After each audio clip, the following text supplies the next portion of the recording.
All right, ladies and gentlemen, it is that time again. It is that time again for Let's Talk Real Life with Nada Manning.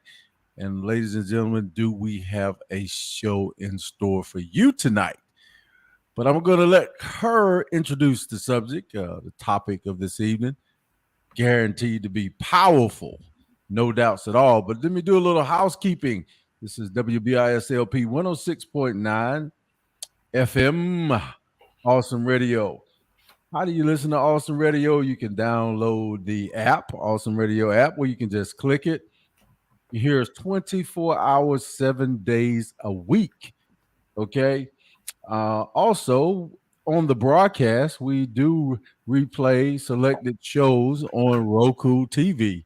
So if you have that smart TV, you can look us up and find the Awesome Radio channel and look back at some of our beautiful rebroadcasts that we would love for you to watch over and over and over. It's always golden nuggets in our shows.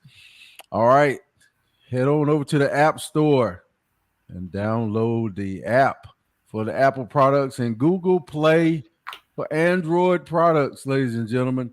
Now, if you're having an issue listening or getting the app or finding us any other way, you can just go traditional www.wbis awesome radio awesome radio.org wbis awesomeradio.org, and you could just find the media player and click play. So just traditional, go to a browser, select it, go to Awesome Radio website, and you can listen to us 24/7. Without further delay, ladies and gentlemen, for the next hour, I almost said for the next hour full of power, it's Let's Talk Real Life with Miss Nada Manning, the greatest teacher on the planet. Look at you. All right. How are you? How are you? How are you today? I am doing well. I hope everyone that's in my listening audience are doing just as well. I say good morning to everyone. It's a little bit after midnight, so good morning. And it's my pleasure to be with you again one more time as we talk about Let's Talk Real Life. We're going to talk about some real life issues. Tonight's topic is going to be on the dads, fathers, male role models, the whole nine. And it's my intent and my expectation that this will be a two-part show. So tonight I will cover as much as I can, but if some of you out there that was listening to last month with Mother's Day, I did two parts with that as well and still didn't finish. I just stopped talking about it. But it's this mom and dad thing is a real critical time. All of our lives, really. It's a critical time for all of us. Those of us who no longer have our dads around, like I said, with moms, it's still memories. Some memories are better than others, and some of us don't have any memory at all of our fathers. And it's a way of life.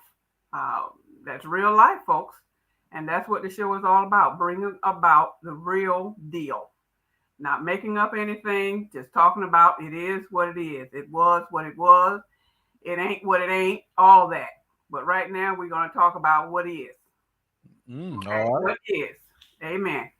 So I'm thankful for this opportunity one more time, as I said, to bring forth to you some food for thought. And hopefully you'll walk away from this show with a better idea of what's going on in your lives, something for you to think about as you apply it to your life. Only you can do that. You have your story. I have my story. Everybody have their own story. And what we want to do is bring about some positive things about being in that father dad role. And again, like mothers, I still say that there are fathers and then there are dads. Hmm. Okay. There are fathers and there are dads. And you will hear me doing the show going back because it's such a close proximity between mothers and fathers. I mean, one can't do without the other. So it kind of tie together. But the main focus is going to be on the fathers. You will find that I will say some things that I said before about moms. And that is, there are moms, like I said, moms and mothers, and there are dads and there are fathers. So, having said that, I want to open up even further by saying how important, and please understand me, how important you fathers, dads are. How critical it is for you to be in your child's life. I can't say that enough because history tells me that some fathers and dads out there don't believe that they are needed. Well, I beg to differ because you are needed. You are needed now more than ever. You've been listening to the news, listening to the happenings with the children. The children need to have both their parents in their lives. Now, if one is deceased, then I'd like to think that there are some aunties or some cousins or some type of mentor out there for the child. And dads, please know that you are missed. Now, the mothers might not tell you that because of whatever reason. You know, some of us go through all kinds of changes, and that's real life. We are live. We are on the air. I am your host, Nada Manning, and it gives me great pleasure to talk to you tonight about the fathers and the impact that they have on their children's lives. 106.9 FM, please call in 756-2008, 252 area code 756-2008. This is Awesome Radio, 106.9 FM. I am your host on Let's Talk Real Life show. My name is Nada Manning. So I hope that you all will have your coffee, your tea, your sip of ginger or soda or whatever it is you want to sip on so that you can relax. And please call in 252-756-2008. Let me hear from you. What are your thoughts about the dads or uncles that could be or is or was in your life that made an impact on you? I want to talk about my own impact with the male role models of my life. And I thought about this a couple of days ago, and I said, you know, we talk about real life, and who better to talk about me than me? I have an existing uncle, my only uncle today. All my other uncles have passed away on both my father and my mother's side. But this uncle has become very dear to me. Did I grow up with him? Not on an everyday basis, but today's times, these past several years, I have become closer to him. Even at my age of 70 years old, he being 86 years old, he has made an impact on my life. How so? At 70 years old. Why I say that? Because you never get too old to be impressed. Let me say that again. Age has nothing to do with being impressed. This uncle of mine has been dear to me. He talks to me. He tells me about back in the daytime. And I don't know about many of you out there, but I am very interested in hearing about what happened back in the day, which I don't remember back when I was 7 or 8 years old or 3 or 4 years old. But he does. Now, does all uncles have that kind of memory? No. Does all fathers have that kind of memory? No. Does any of us, for that matter? Memory serves some of us well and some of us not so well. But when we get to talking about things, what happened back in the day, remember this and that and the other, then some of that stuff will come back to mind. And what I want to say to you is, as a male role model in your life, again, it does not have to be your actual birth father or your dad, because for whatever reason, that dad might not be around today. So you can fill in the gap. You can put that uncle or that cousin, that male model. And if you don't have that, any of that, then the next thing to do is to what? Pray. Because that's something I think we all need, both models in our lives, the female and the male. As we get older, we see things differently, we experience things differently, and stuff happen, and we'll say, well, how come a million and one questions? I do. Well, what happened when?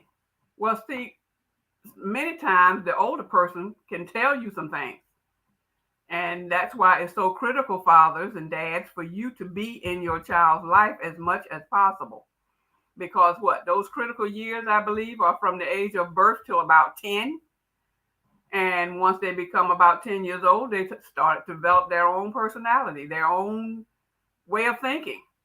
And it's up to us as the parents and the caretakers or the dads to help them. Now, let's talk about the let's say, for example, the young man, the boy.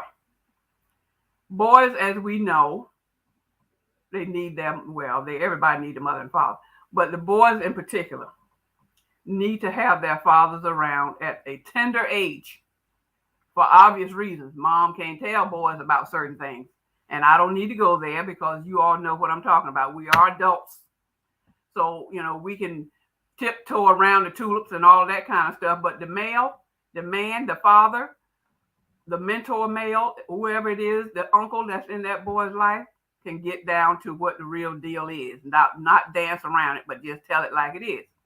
Now, so that doesn't mean that the mothers or the aunts and uncles, females, don't know what's going on. But it's better coming from a man when you're talking to these boys. It's better coming from a man. Comments? You hitting on a very, very, very, very, very powerful point here, because there ain't nobody tell me nothing. There And you I was go. in the house with my mother and my father, See? and they didn't tell. I think my mama said one thing about my sexuality, and I didn't know for a while what she was talking about, but I figured it out one day. She called my situation a trouble. She said, "That's your trouble." I thought it was sort of a clinical name. It wasn't until I got older that she meant like trouble, like get in trouble. But that's the only thing that I got as far as guidance from maternal and fraternal, father and mother, in that situation. So, what about in that case, if you don't get nothing, then you learn from streets, next door neighbors, but it wasn't a mentor mentee relationship?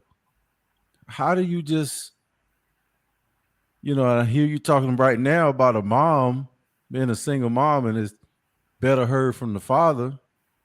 But I don't know, work on that right there. And what do you think about these single moms talking to their child about life? I think that being in that position is overall, it's a very difficult position to be in. Number one, it's a very difficult, it's very challenging. I think that the mom, being that mom is being the dad and the mom, playing both roles. It's very challenging for that mother. And when the boy, and girls too, the girls can come to mom and ask some real straightforward questions. But with those boys, I say you just come right out and tell them what you know. And that you don't know, you find out. What you don't do is blow them off, because children are very curious. And because of their curiosity, they're going to find an answer somewhere from somebody. You want them to get the right answer. You want them to be able to determine, well, what if? Well, this is going to happen. So bottom line is, mom should be in a position where if she does not know the answer to the question, that she will find out quickly, not next month or 6 months from now. It might be the next day, but keep talking to that son and let him know, mom don't have all the answers, but mom will find out for you, because mom knows how to be a mom. Mom don't know how to be a dad like a dad's supposed to be. So I would say that the mother should stay on that and not blow it off. Make sure you get all the answers you can get. If you can find the teacher at school, you can talk to a male teacher at the school if you don't have anybody. That would be a solution after, of course, you have prayed about it. That's the first thing you do, is pray and ask the Lord who you should seek to get some answers for this young man. And right now, at the top of my brain, if there is no one, there's always the school teacher. Okay?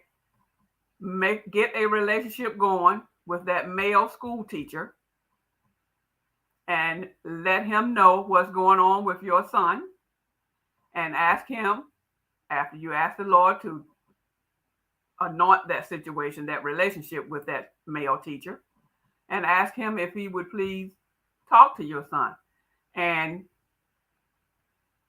prayerfully, your son will be comfortable with that teacher and be able to sit down and have a conversation. Now, these days, we have to monitor things as parents. Let's not forget that part. Because this teacher might not be his teacher per se, it could be a teacher in the school, then mom still needs to be on top of her game and make sure that she knows what's going on with that relationship as it develops. Mom, do not just throw the child out there with this teacher and just forget about it. No, you don't do that. You still need to be on top of things. You still need to pay attention. You're not supposed to let anything get past you. And no, we are not perfect. I can't say that enough either. But when you have a situation like that, you stay on it. Have a conversation with the man. Be in the session sometime, or be heard, be not visible, but you could be listening. Maybe your son might not want you to hear what's being said. Maybe your son going through some things and he don't want mom to know. He might be embarrassed. You never know. So mom, that's how we learn our children. We learn their behavior. We learn what they think, how they think. And if that child is not comfortable being in the room with him and the teacher, then make it your business to be listening, but not seen. Now, the teacher maybe the teacher can know that you're there, and maybe the teacher don't need to know that you're there, because you need to learn and develop a dialogue with that teacher as he move along with your son, because you want to make sure that what he's telling him is acceptable. And mom, you know exactly what acceptable is and what's not. Well, I put it this way, you should know. So that's my response to your concern, Coach, about what do you do. And I would say if there is no one, the teacher would be the next best person. Because there are families that really don't have anyone. Right. And the moms are stuck. The moms are, they just, I just don't know what I'm going to do. And so I would say the teacher would be the next best thing. I've been asked before by parents to, talk with their children. And at first I wasn't really catching what they were saying. Right. But then I actually figured it out. And I didn't get a mentor myself until I was 22 years old. And there was Dr. Reverend Wes Shields. And I met him here in Greenville. And he called me his son. And I called him my granddad. And so that was a bond that we built for years, and we met twice a week, and he would impart wisdom Right. in this thick skull of mine. And speaking of which, if it's not the teacher, it can be the coach. If the child is of age where he is playing a sport, um, and that just came to mind just now because I know you have expressed your experience as a coach, and many times these young boys right on up into teenagehood develop a relationship with the coach with whatever sport that they're playing. And again, I think that the mom should not assume that everything is going smoothly without being involved some. Now, mom don't need to be around 100% of the time, excuse me, but she should be available and talk to the coach on the side, like I said about the teacher. We're talking live here on Awesome Radio 106.9. Please call in, folks, 252-756-2008. Excuse me. And voice your opinion. Let me know what you're thinking about this fatherhood because it's real. And as long as there's people, there are going to be some father issues, just like there are some mother issues, moms and dads. 252-756-2008. I encourage you all to call in and let me know what you're thinking. So yeah, going back to those boys that don't have that role model, it does make a difference in their lives. And single parents are facing this all the time. The moms are facing this all the time. So I will say this also, going back, like Coach just mentioned, with this male model that he had and developed a relationship with. I had a cousin-in-law that him and my cousin were married, and they had 3 children of their own, and they took me under their wing for about 2 years. I was in high school then. I think I was 16 to 18, so I was there with them for 2 years, and that's where I graduated.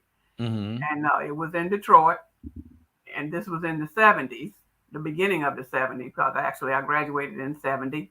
So the 70s were just starting.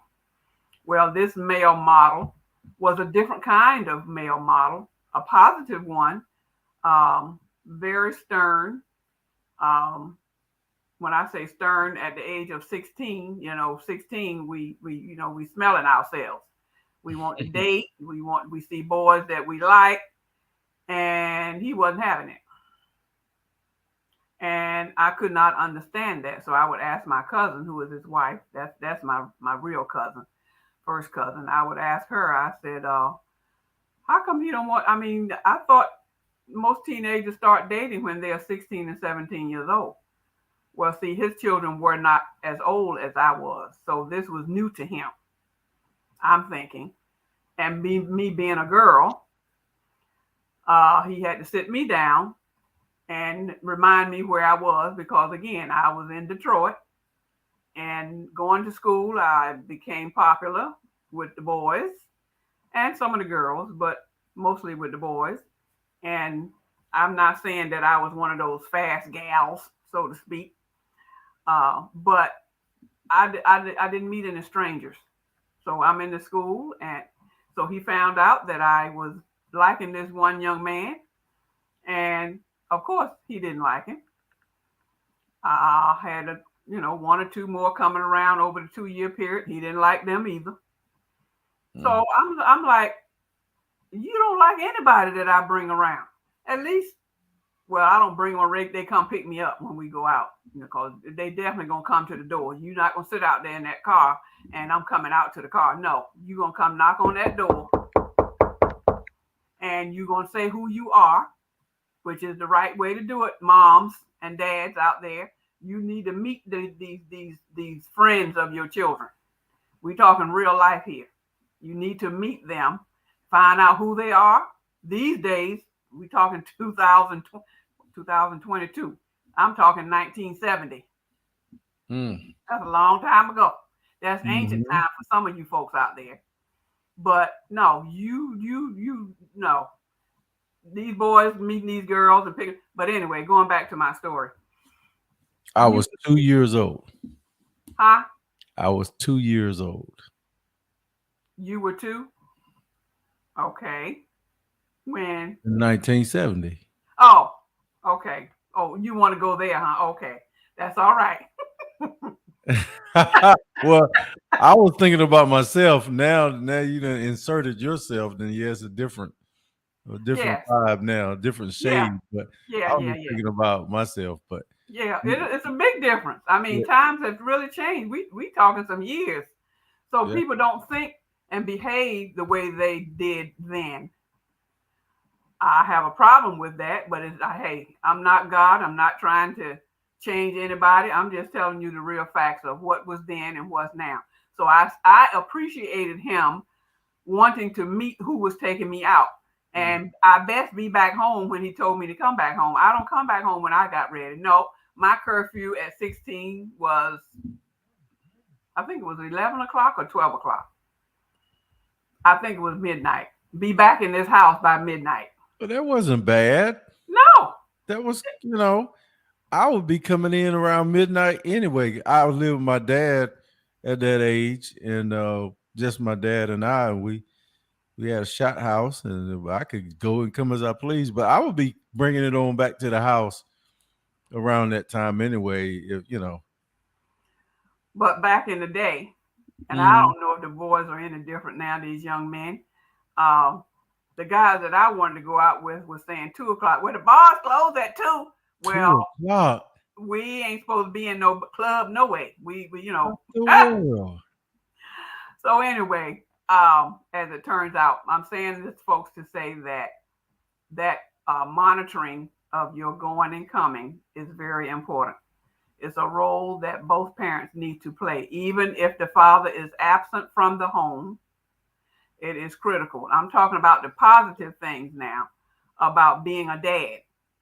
The positive things about being a dad, because you are needed. I can't say that enough. You got say it's a girl now. Let's talk about the girl. You got a girl like I was standing, getting ready to go out, and it's good to have both parents standing there to meet this young man that's coming to pick you up, Mm.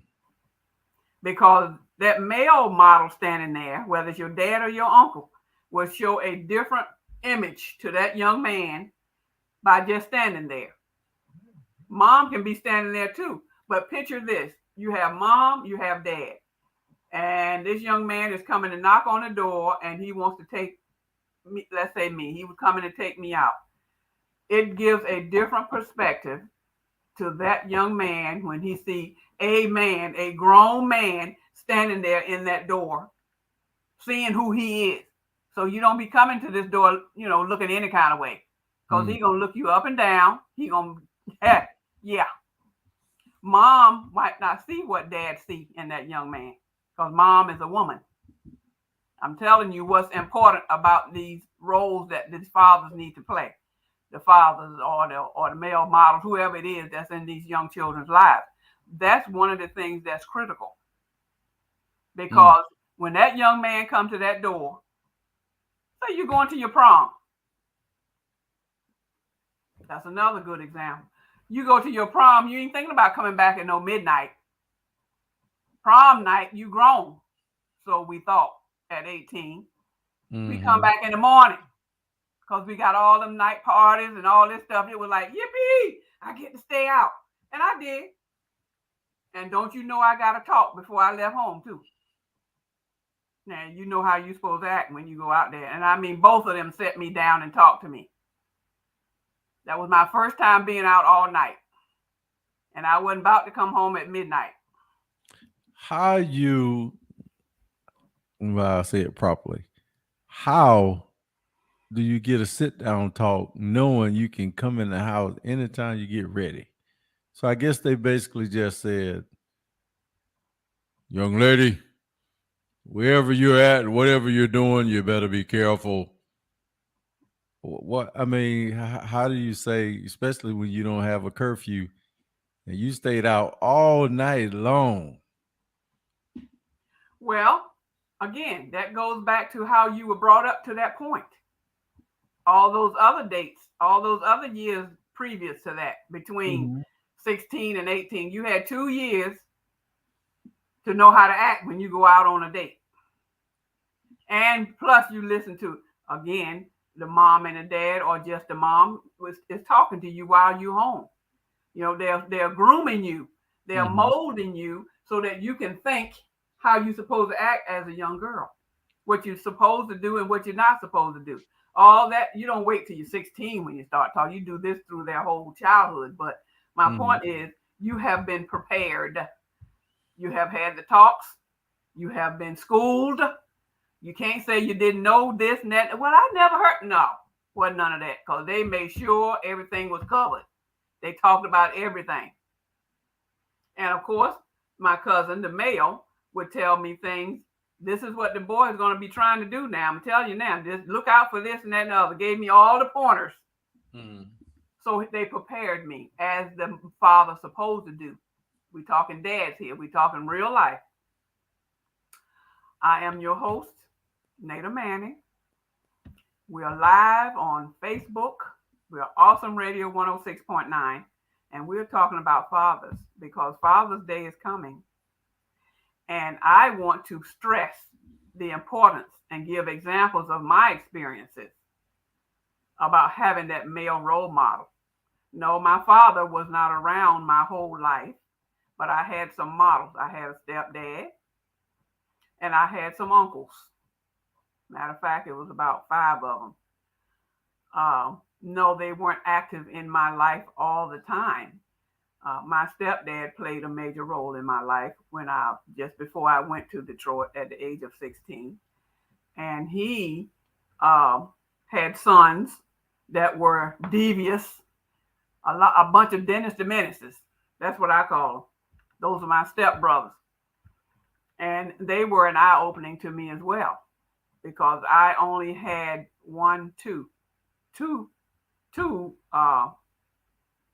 two maternal brothers that were with me all my life.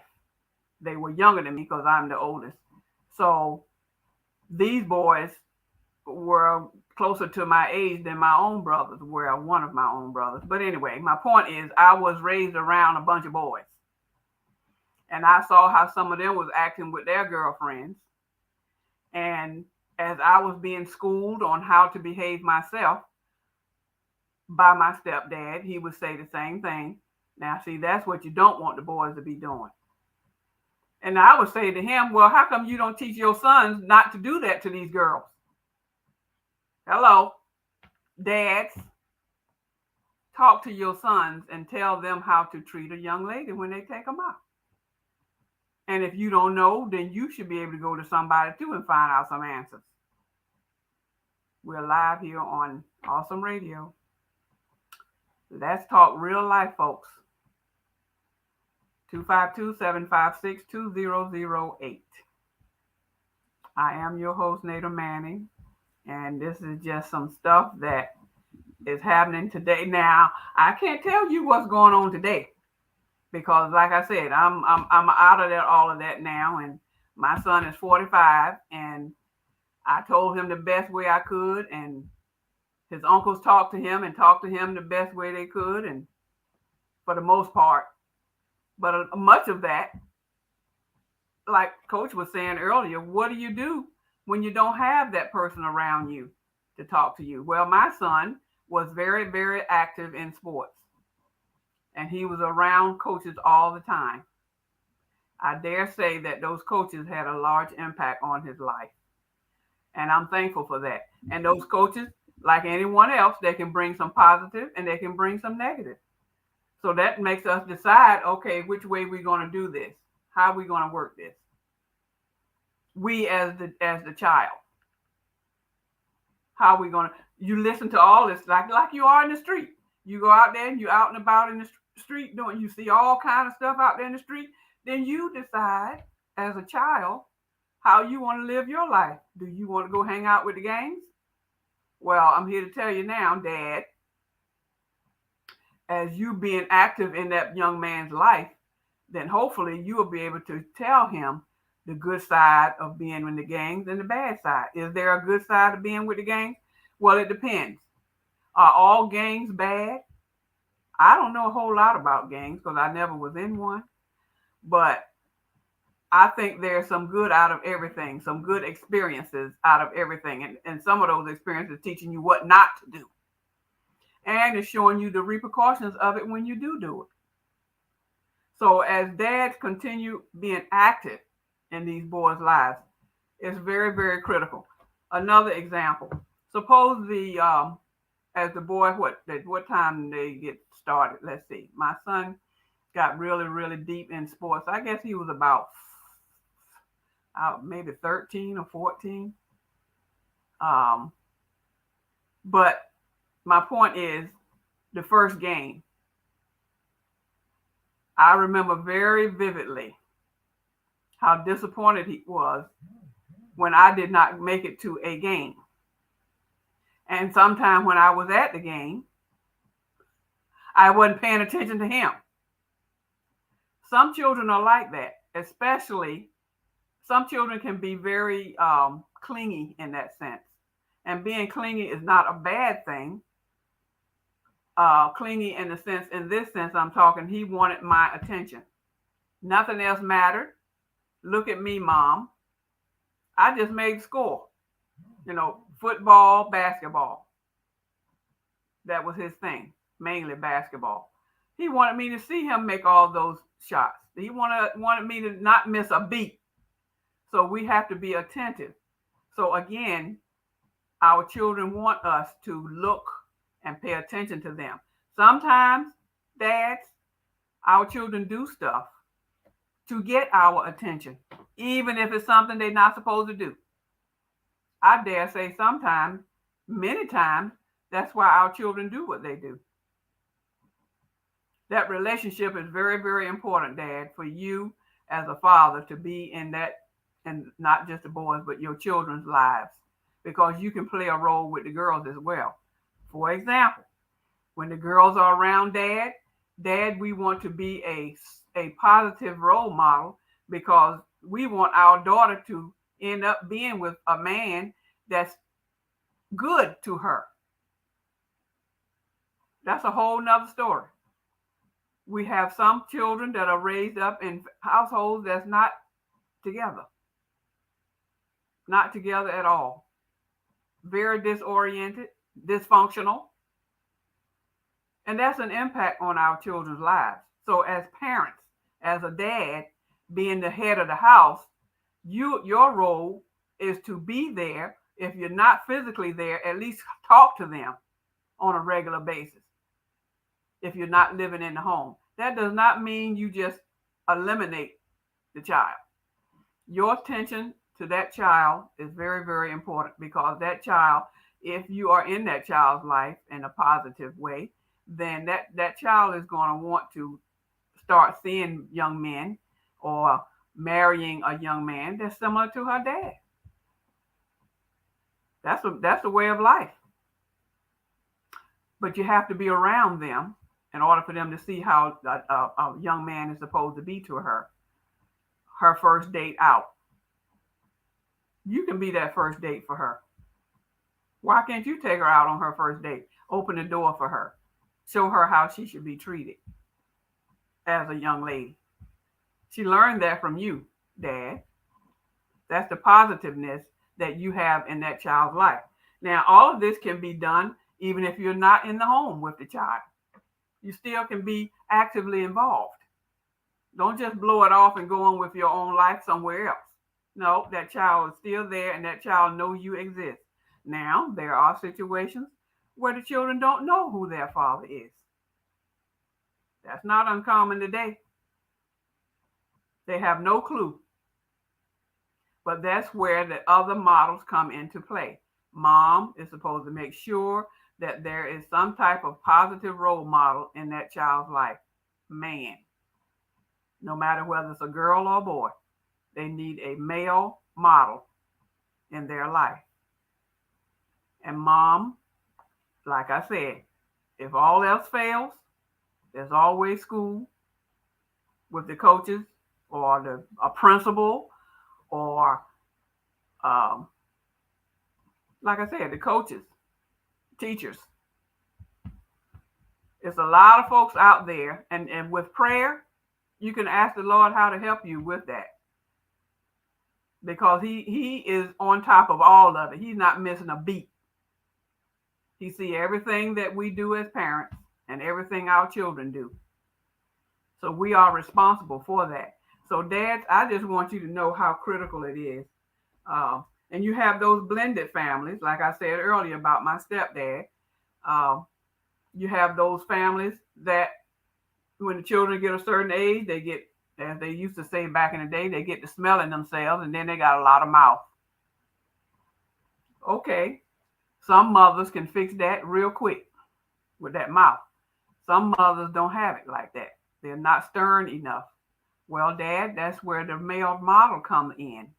And uncles, even if the man is in the house, most men probably don't want anybody else running their household because he's there. But sometimes, let's face it, real life tells us not all men step up to the plate, even though they're right there in the house. So what do you do then? We're live here, talking real life. Let's talk real life. I am your host, Nada Manning. Please call in 252-756-2008. We're talking some real stuff here, and it needs to be addressed. Yes, this is a live show. 252-756-2008. It's my pleasure to bring some real life things to you and sharing some of my experiences. And those experiences can make us a better person. It depends on how we work with what we've been told or how we experience things. We can kind of look at the bigger picture, and that's where some of the teachers come in different ways, because teachers can have an impact on us as well. And we go home and we face mom or dad or both, and we tell them what our day was like. And sometimes it's not so good. Well, Dad, that's where you come in. And if you're not in the house, have your number ready so the child can call you and talk to you. Well, Dad, this is what happened today. Make some time for your child, because that child needs you. You and the mother should have such a relationship where you can be reasonable with each other so that you can get it together for the sake of the child or those children.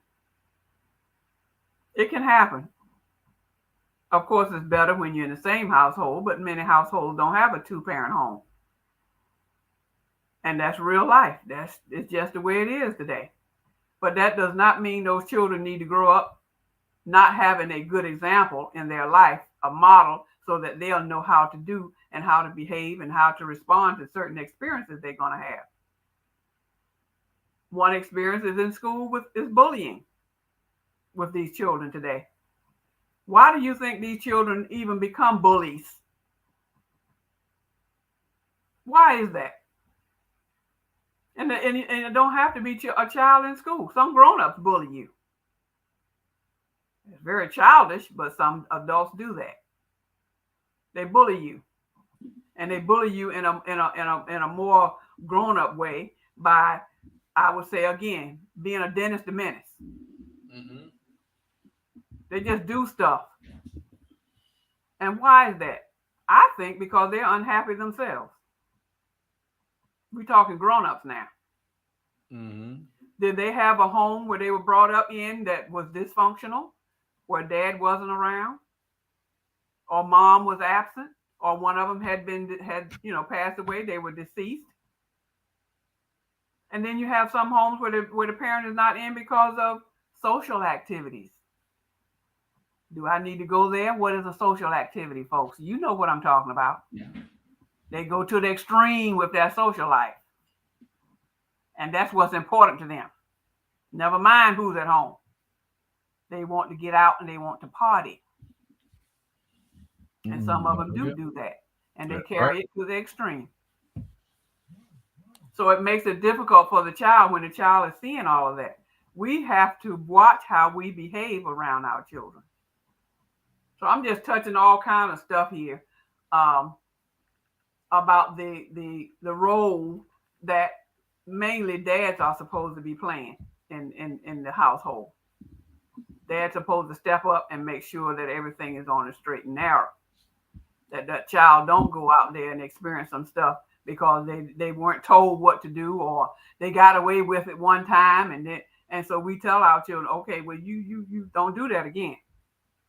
But I've shared with you all before, my looks is like a beating when I look at mine. When I say don't do it again, that's what I meant. And sometimes it made one Yes, boy ma'am. cry. Sometimes it made one boy cry, and sometimes it made the other one just look at me. But when you say what you say, mean what you say, and stick to it. But you see, dads are supposed to be the same way. Don't play with them. I mean, I don't mean it like that. You can play with them, but be mindful of how you're playing with them. You have to choose the playtime because you don't want them to get it twisted and think you're playing with them all the time. I'm not your friend. I'm your dad. And we can have some fun together, but I don't want you to take advantage of that.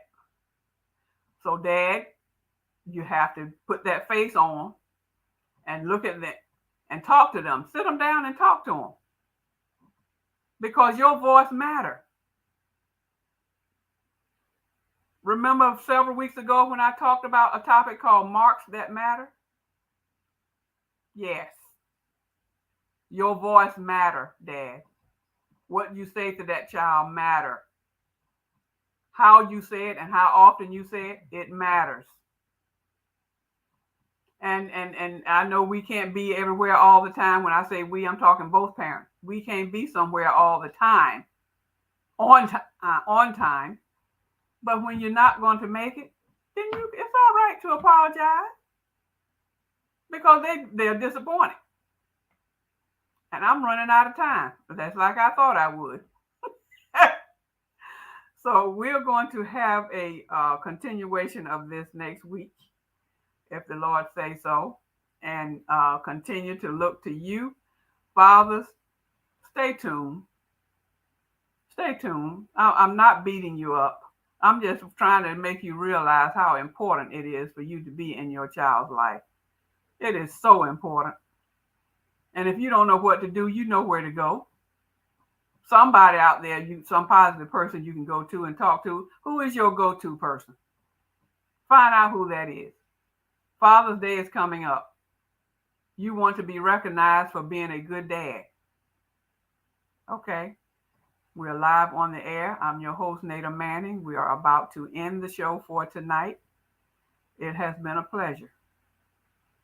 It has been a pleasure. And I hope that what I have said have made some sense. And please think about it. It's food for thought. You are needed, Dad. Don't think for 1 minute. I don't care what mom say. We get mad and get all bent out of shape. And I don't need you. We don't need you. Well, you are needed. Believe that. You are needed. Father God, thank you for this time. Thank you again for being who you are in our lives. And thank you for anointing this conversation that I shared with the listeners out there all over the world, Lord. Because we know that you have the whole world in your hands anyway. So I want to thank you. Thank you. All you listeners out there, God bless you. Dads, if you're listening or plan to listen at some point, take everything that I have said to you to heart. Because it is true. You are needed. You are loved. And if I could hug all of you at one great big, I'm not God. I can't spread my arms that wide. But I'd hug all of you and tell you how important you are and how much you are loved. I don't care how old you are or how young you are. Dads, you are important and you are needed more than ever, more than you ever know. You are needed. So believe that. Until next week, we'll talk some more about dads and the positive and the negative part about dad, about fatherhood. It's a serious thing. And that's my show for tonight. And I just give you the praise. To God be the glory.